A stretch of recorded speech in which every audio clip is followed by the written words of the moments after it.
The movie you're making me watch today is Pan's Labyrinth 2006, El Labyrinthino de Fano, which is the original title, which is in Spanish, which I was not expecting.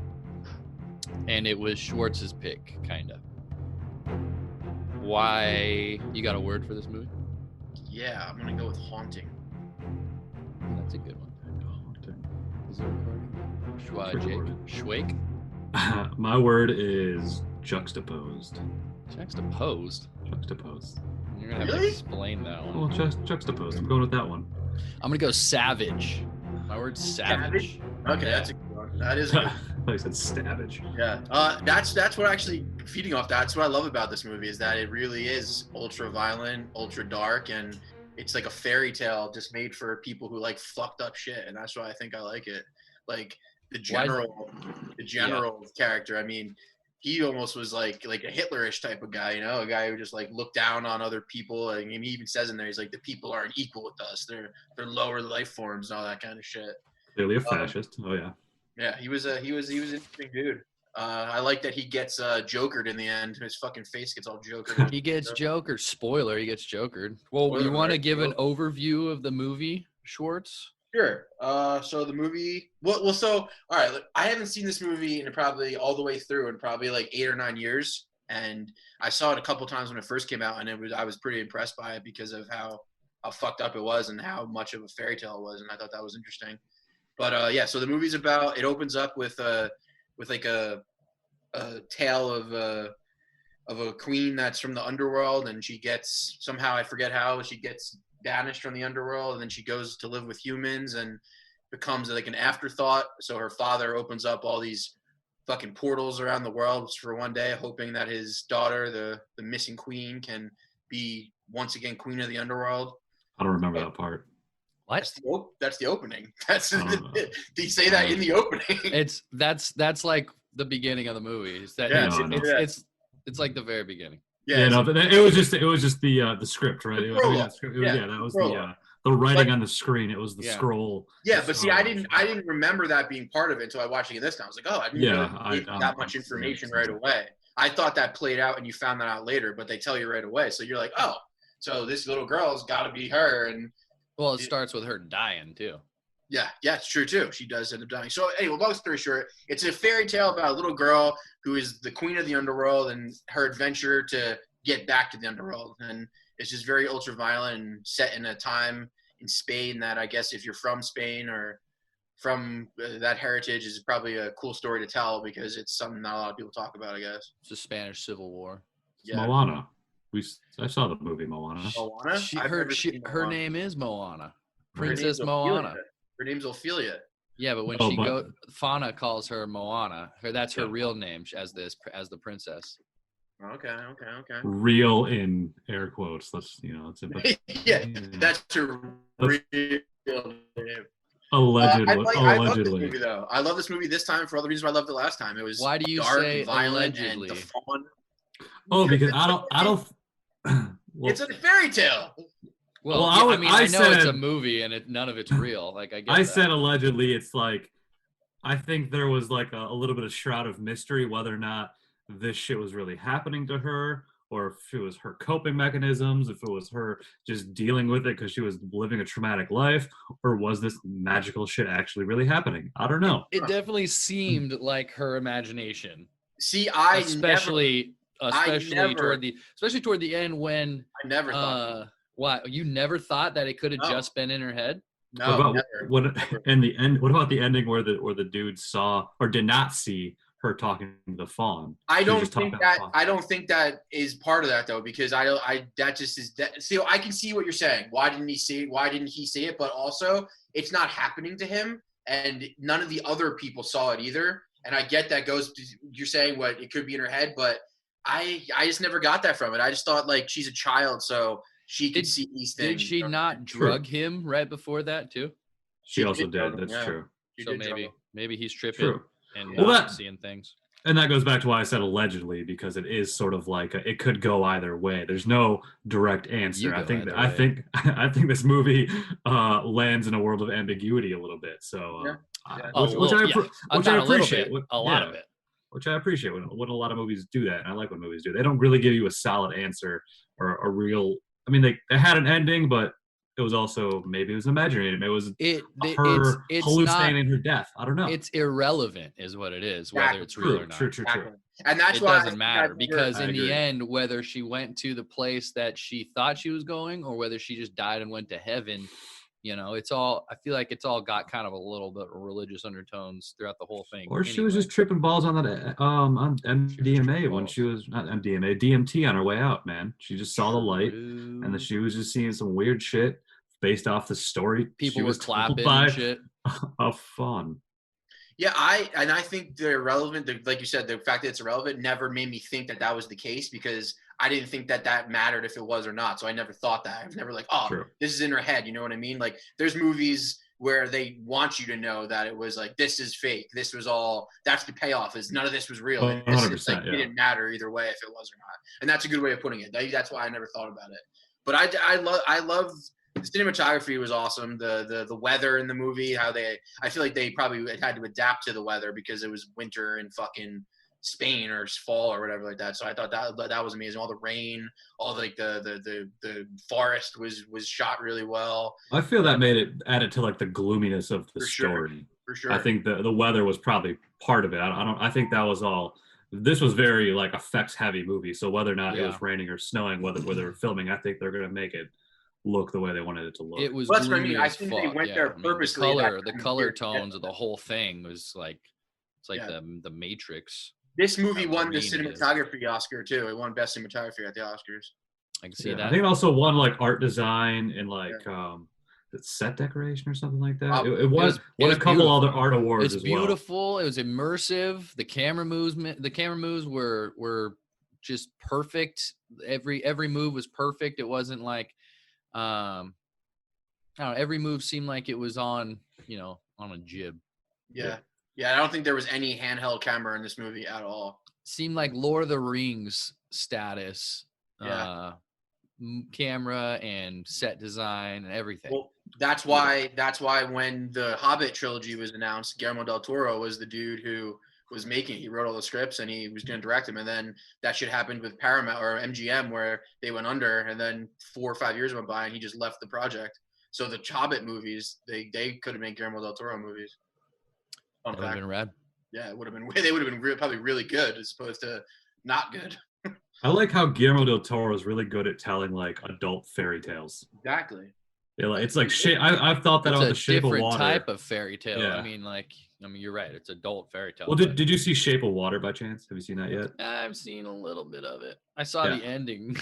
I thought that was like basically like a fairy tale, but like with an adult main character in the real world, but like not in the real world. Oh, that movie won Best Picture, and it was about bestiality. That's the best part. More or less. Yeah. Yeah. And this movie was like had a lot of adult themes to it as well. Like that's kind of why I used the word juxtaposed earlier because it was like a fairy tale, but also set at war. It was very like two I think the main contrasting things right by each other. That fairy tale versus like real life war, but also it's like a redefining of what a fairy tale can be. It's not fairy tales don't have to be just for kids. Exactly.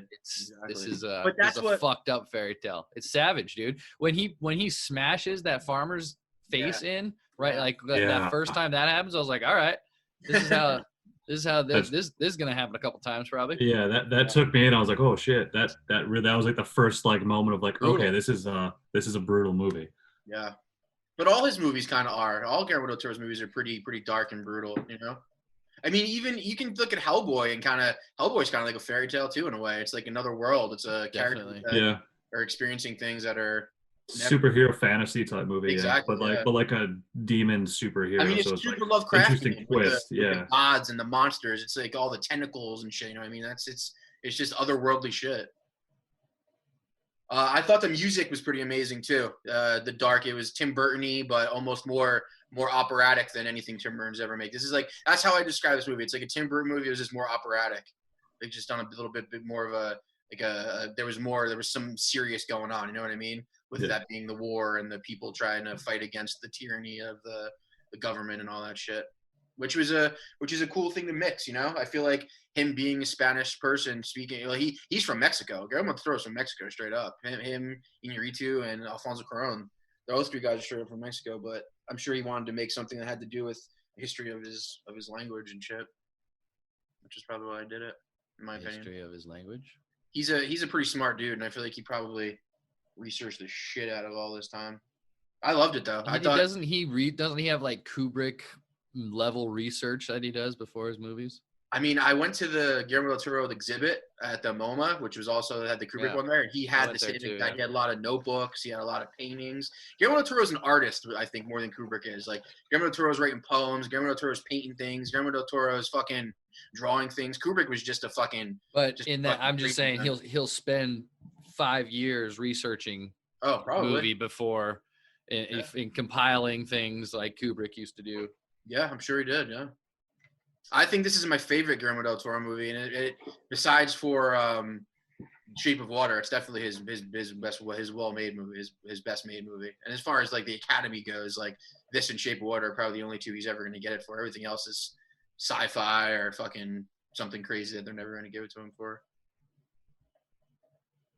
Yeah, dude. They what was your what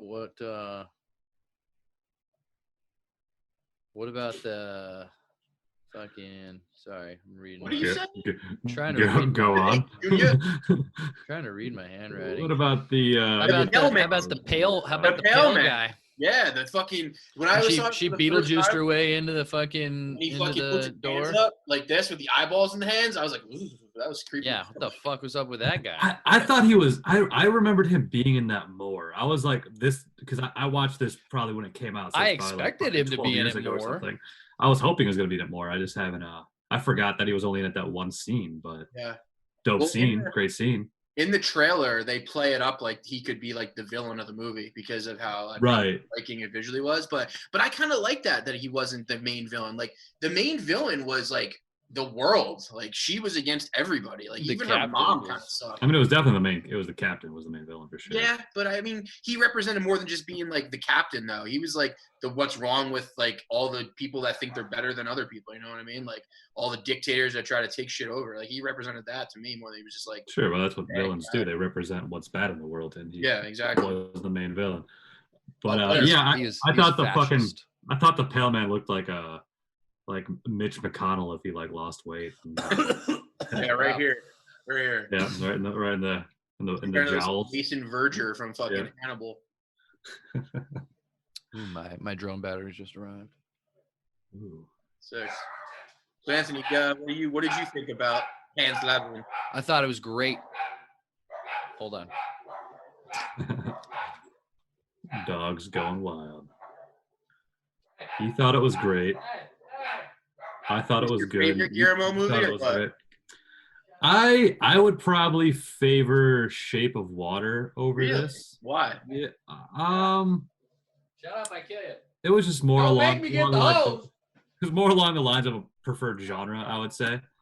Like, what do you say? Like romantic genre again? Yeah, I don't know about romantic. More just on the drama side of things, and the more, I don't know. Maybe this was a little too heavy in the fairy tale world and in the political world. Those aren't always my go-to like favorite things, but that's probably why I would prefer Shape of Water. He asked me what my favorite Guillermo del Toro movie was while you're mending to the dogs. This is my favorite. I like this one a lot. I prefer Shape of Water, but this one is also a great film. I'm pretty sure I've seen Hellboy, and those are my only two. So you got to watch Hellboy. Yeah, they're great. I'm pretty sure I've seen Deal a long time ago. Yeah. You guys seen Pacific Rim? That's the most fun movie ever. I don't think I have.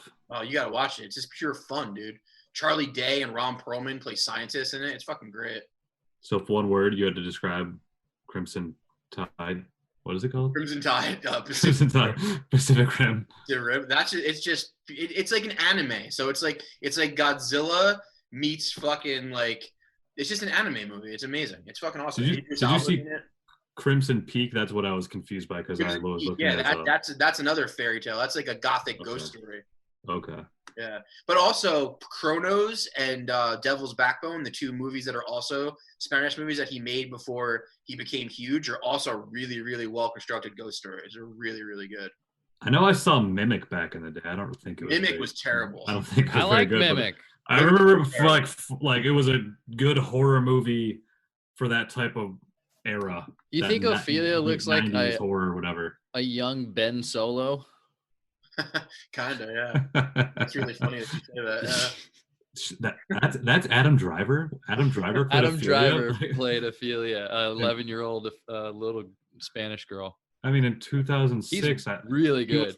he was probably an 11-year-old girl in The 2006. ears were right? there even then. Oh yeah, for sure. Fucking chin and the nose were there too. Adam Driver can fucking Jesus. play anything. He's great. Oh, He's Adam amazing. Driver's the man. Yeah. Yeah. And I think my second favorite scene in the movie What was is your first? the Pale Man by far. That was the Yeah. coolest scene in the whole thing. Like that was just it actually makes you like as she's climbing, you're like, yo, go faster. Like, come on, And he go. bit the heads off of the little fairies. That was awesome. The fairies, that was That was sick. sick. And I think the first scene with the fawn where she meets him is my second favorite scene, just because the movement of them and all Yeah. that shit, which is also so those two guys, the Pale Man and the fawn, are both played by Doug Jones, who is like a character prosthetic actor who also played Ape Sapien in the Hellboy movies. It's a good name. Pretty dope. Ape Sabian. Ape Sapien, yeah. Todd Jones. Todd Jones. His name's Good Doug name. fucking Name's Doug Jones, Jones. dude. Doug Jones. Nice name. Ah, Good, solid Christian name. Yeah. yeah, that was rad. I like the scene where Mercedes jokered him too. Yeah, that was dope. Mercedes is a fucking badass. She's a badass, dude. She I straight, love like straight how she goaded him. how she treated him at the end too. He's like, tell my son, blah blah blah blah blah. And she's like, nah, fuck you. Yeah. Yeah. He didn't even know your name. Homeboy shot him. Yeah. Because fuck that guy. It was a good way to go out. The way he kills Ophelia too, like he just looks at her, he just fucking shoots her and then bounces. You're like, damn, this guy's just a fucking pure evil. Yeah. Cold blooded. Cold-blooded. That was sick. I love and I make myself a case, the doctor's case. Yeah. Every time he opened that up, I was thinking that's the dopest fucking doctor's case I've ever seen. I gotta have one of those. So I think that's on my to-do list. Have you seen Sleepy Hollow? Yeah, Remember the case he opens up in the beginning? Yes, it's just as cool. that's excessive. Yeah, that's Doesn't cool. he just like keeps opening shit, doesn't he? Yeah. Bjork loved this movie. Did you know that? I did not. I don't really give a shit anything. She would. This would be.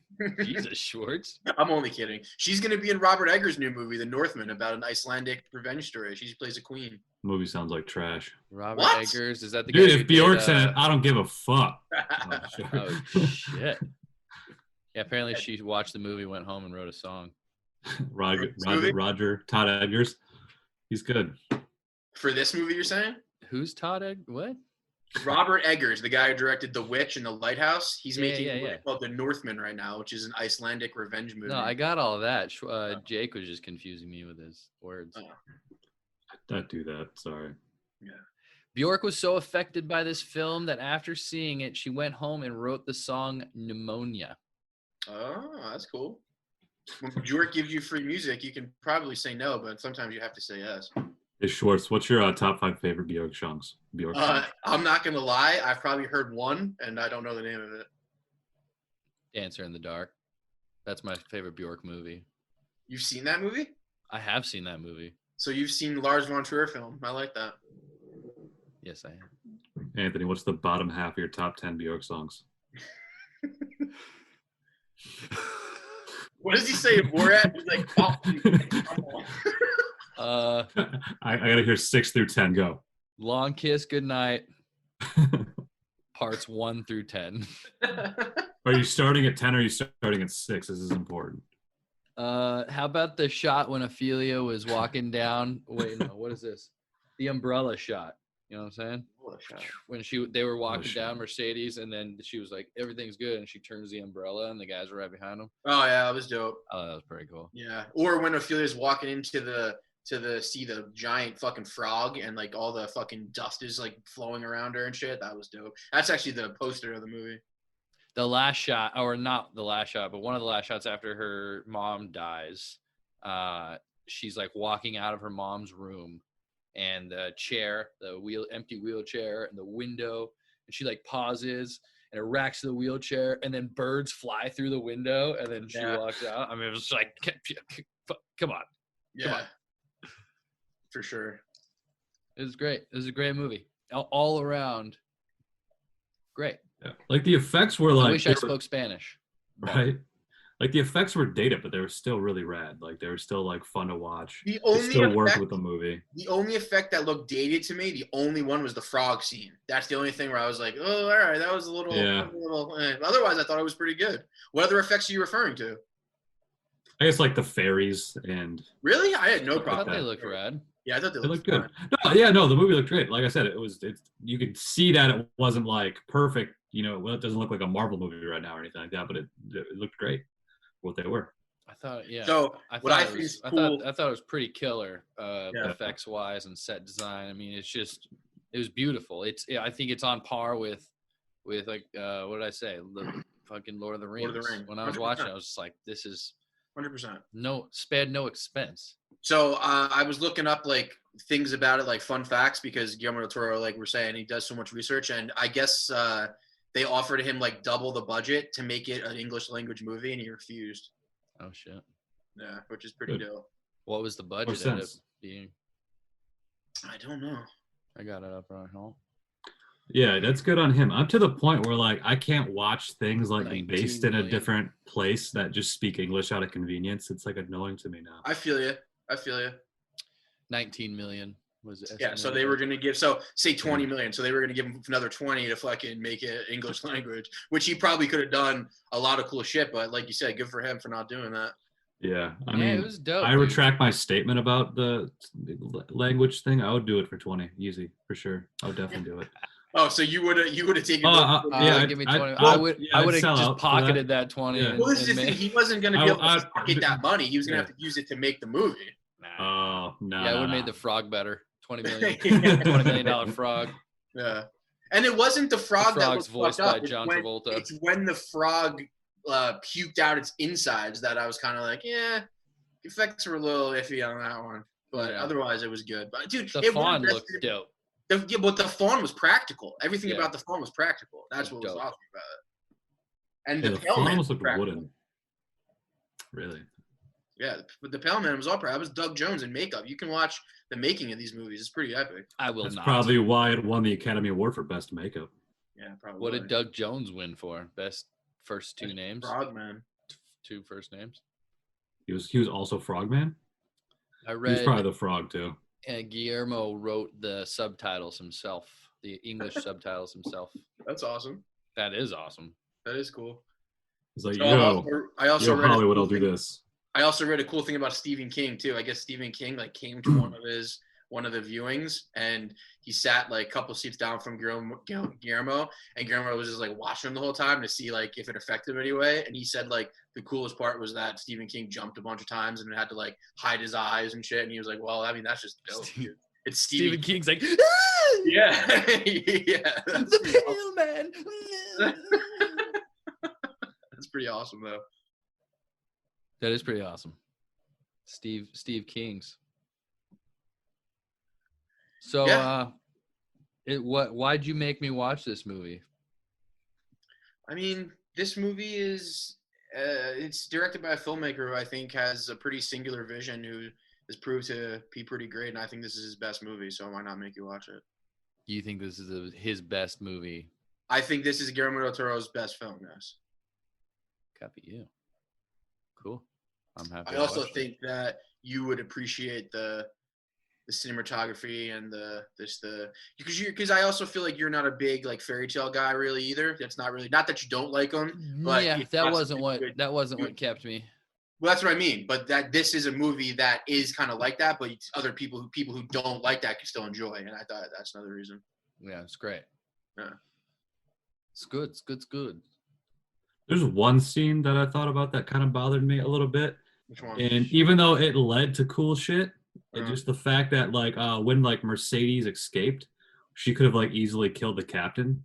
When? I What did think she do? I thought. I mean, I 'Cause she thought the stabbed same him- thing, but I was like, Yeah. yeah, maybe she. I think she maybe thought she did. I don't know. Because she Right? only No? stabbed him like in the shoulder, like a couple of times. Maybe she stabbed her in the chest, so Yeah. maybe she could have thought that. But like, she had the chance to just right in the throat from behind. My only answer to that would She be, got him. my only answer to that is he probably wanted her to die, and there was no other way for her to die except that he killed her, so she couldn't do that. I mean, he probably wanted Ophelia to die. So if she killed the captain, no one was killing Ophelia. Right. It was clearly like a story aid because that led to her slicing his face, and he got the Joker face, and When then he was sewing his face shut, that was pretty Yeah. gnarly. and then it led to like when she like escaped into the woods, and then like that one dude like they all those people got all fucked up from like the rebels. Yeah. So it led to a bunch of cool scenes, but I was just kind of like bothered at that moment of like, why don't you just fucking kill the guy? Stab him in the fucking throat. Get out of there. But it's part of the story. I get that, but Another thing I was surprised about is the torture scenes with the stutter guy weren't more graphic than they were. They were pretty dark though. That was rough. Well, they were upsetting because you felt bad for the guy because he felt so like innocent. But I feel like I thought there would have been more like showing a little bit more, which I'm not saying there had to be. I was a little surprised there wasn't, considering how violent the movie was. I mean, they didn't show what was going on, but the aftermath was pretty gnarly in itself. For sure. I mean, that scene where he kills him is pretty gripping. You know what I mean? His hands The like doctor, ripped in too, half like- and shit. The doctor was fucking cool, man. I liked it. Like the doctor had the best line in the movie where he's like, to obey just for the sake of obeying. That's the only things a man like you could do. I was like, oh damn, that was dope. That was a dope line. Mhm. Yeah, got him killed, but it was a sick line. But I mean, you knew Good that one was to go coming. out on. Yeah, good way to go out. Did you have a favorite scene, Jake?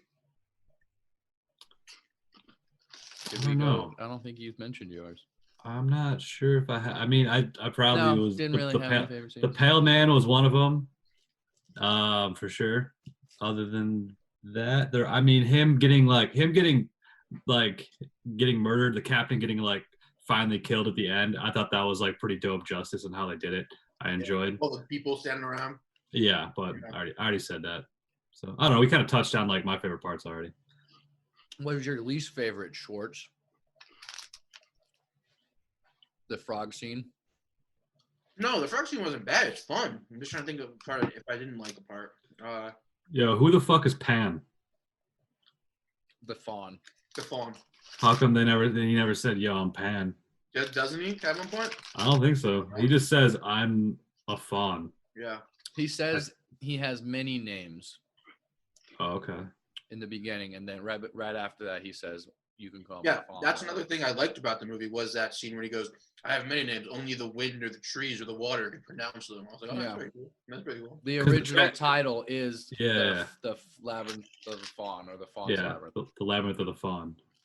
Yeah. So Yeah, I don't know. I guess Fawn's Labyrinth wasn't as cool of a name. It as doesn't Pan's sound Labyrinth. cool. Sounds Yeah. lame as fuck. Pan is a reference to some fairy tale, like an actual fairy tale, I think. Like Peter Pan. No, I don't think it's Peter Pan. That's the only I one I mean, thought of. There's reasoning behind it, I'm sure. He's doing an animated version of Pinocchio right now, which is kind of interesting. I don't know my favorite. I don't know the scene. I liked all the scenes, man. I don't know. I guess if I had to tell you something I didn't like about the movie, I think actually it could have focused a little less on the people and the general and more on the fairy tale aspect of it. But that's the only thing I would say. Yep. That's it. Less war, more fairy tale. Yeah. Otherwise, I think it is one of my favorite movies I've seen. Probably it's in my top 100 movies, probably for sure. It's great. It's well in made. the top 1,000 movies to Agree see with that. before you die. Yeah. I think the production design with the cinematography and the music was so cohesive too. It's one of the movies that really they go together really, really well. Kind of like we were talking about with Tenenbaums too. It's kind of the same thing. All right, I have an answer for the Fawn. The film's original Spanish title is The Labyrinth of the Fawn. It was retitled Pan's Labyrinth after a goat-human nature god, Pan. Nice. English-speaking That's what the countries, Fawn was. German. He was a goat human. In like Scandinavian countries, Guillermo Del Toro said that he felt the fawn was just a normal fawn, that Pan himself was too dark and sexual for a fairy tale starring an 8-year-old. Whatever that means. So for white people, he changed it to Pan. So that means that Guillermo del Toro isn't making this shit up. He's basing all this shit off of things that are written that he's read. So being that like that guy Pan, the fairy tale, he was some sort of sexual deviant fucking fairy tale. So he's not creating these dark fairy tales. He's just one of the only people fucking actually telling them, which is pretty dope. Yeah, he's telling. Well, I mean, I think the original fairy tales of like the Brothers Grimm were a lot darker than Disney portrayed them. That's true too. He's just going back to how they were, which is also dope. That's what's great about Guillermo Del Toro. Like, if you listen to any interview with him or anything, he's just a fan of things, of art. He's a fan of paintings. He's a fan of movies. He's a fan of music. He's a fan of everything and he just wants to create like really, really distinct art, which he does. And that's why I said he's got a singular voice, and this is probably my favorite one. This is his best one. And my favorite one's probably Hellboy, just because of how fun it is. It's just like insanely fun. But this is my favorite Guillermo del Toro's best movie, in my opinion. All right. Should we go to the list? Jake, you got anything else? List. This is going to be an interesting one. This is Yeah. an interesting one. I don't know where to put this one because This is an interesting one. To update my current list, I updated too. Based off of Royal Tenenbaums, I'm gonna bump it up a few spots. I put it at 10 because I wasn't really sure between a few movies, but I thought about it. It's going to number 7. Number 7's a pretty good spot because that's right under Creep, and you guys know how I feel about Creep. Yeah. One of the best movies ever. So you, Schwartz and Jake both have Tenenbaums at 7. Yeah. Yep. And so yeah, that bumped that up a little bit. For this one, it's kind of difficult too. Yeah. Like this is definitely one of my favorite ones we've done, but I don't know if I like it more than my top list, so that's the problem. Yeah, there's some spots, there's some movies I could put it around. I think I'm gonna put it right now at number 12. No, 13. I'm gonna put it at 13. Put it at 13, dude. It's So in between Sisters and Nocturnal Animals? That would be no, yes. Well, no, that would actually be number 14. Because Sisters right now is 13, I think. Yeah. And then yeah, so number 4. I'll put it on right under Sisters. Right under Sisters. It's a tricky one. I mean, I can't argue. Your list is pretty good, except for the Creep ones. I wouldn't have that high, but yeah. Creeps, and I like the Creep movies. I just don't think they're better than Inside Man or Let the Right One In or Blue Velvet, but that's just your opinion. Yeah. And like you said, whatever. This one, like whatever. Fuck you, Shorts. Yep. The genre isn't exactly my shit, so that's kind of why it's like a little bit lower. Okay. And I can do like that. Sisters was like kind of crazier and more intense. Sisters is just awesome. Yeah, so I'm gonna put it right under, and it's definitely a better made movie than Nocturnal Animals. Yeah. So it fits there for me. 14 out of 35 movies so far. That's 14. Good. That's good. Not that spot. You're putting it at 8, Anthony? I put it at 8. Right Mark above it 8, Harold dude. and Maude. Hard 8. Mark it 8. You liked Legend and The Host better than this movie? That's crazy. All right. I think so. I think as of right now, yeah. But right. I update on mine. I bumped CB4 up above Witches to 25, and I bumped the Creeps up too to 31, like above because it was I think second to last the Creeps. I put them a little higher after thinking about it. Yeah. Can you put my Bad Lieutenant in there? You took away my ability to edit, so you got to put it in there for me. I think they did. It's above Cool Hand Luke, right? Or did you put it under Cool Hand Luke? Yeah, Bad Lieutenant. 27. 27. It's Bad LT. Oh, Bad LT. Okay. I don't know how to spell Lieutenant. Okay, Is that the right It's a hard one. I'm going to go for this movie. I'm going to put it at 5. 5. Wow. Yeah, I'm going to go after Harold and Maude before Blood Simple. Sick. All right. That's pretty high. I was surprised. So what's the one better than, or what is your one more favorite than this one? So above it would be Blood Simple. Blue Velvet or Blood Simple? Blood Simple. Blood Simple and Blue Velvet, and you like? Oh no! Hold on! No. Blue Velvet would be right above it. Harold and Maude would be right below it. I'm sorry. Harold and Maude. Sorry, I'm looking at Jake's. So Harold and Maude is number 5. That should now be number 6, and Pan's Labyrinth should be number 5. Cool. Mark it 8, dude. Word. Last words? Watch this movie, man. You're never gonna be disappointed. Yeah. I say watch it.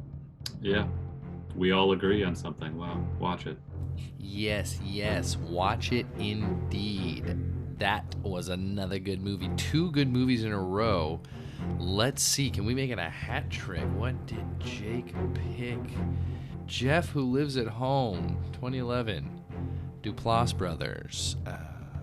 So, that's cool. Jeff, Who Lives at Home. Watch that on Amazon Prime and then listen to us talk shit on it next week on Making Me Watch Movies. Follow us on Instagram, MMWM_podcast. Thank you very much and have a beautiful week. This week's episode brought to you by Todd's Chainsaw. Is your neighbor's monkey tree hanging over on your property? Call Todd and cut that shit down. Todd's Chainsaw, located on the corner of Main and 34th Street between the Quiznos and the O'Reilly Auto Parts. Todd's Chainsaws. Todd will cut anything. That's right, anything.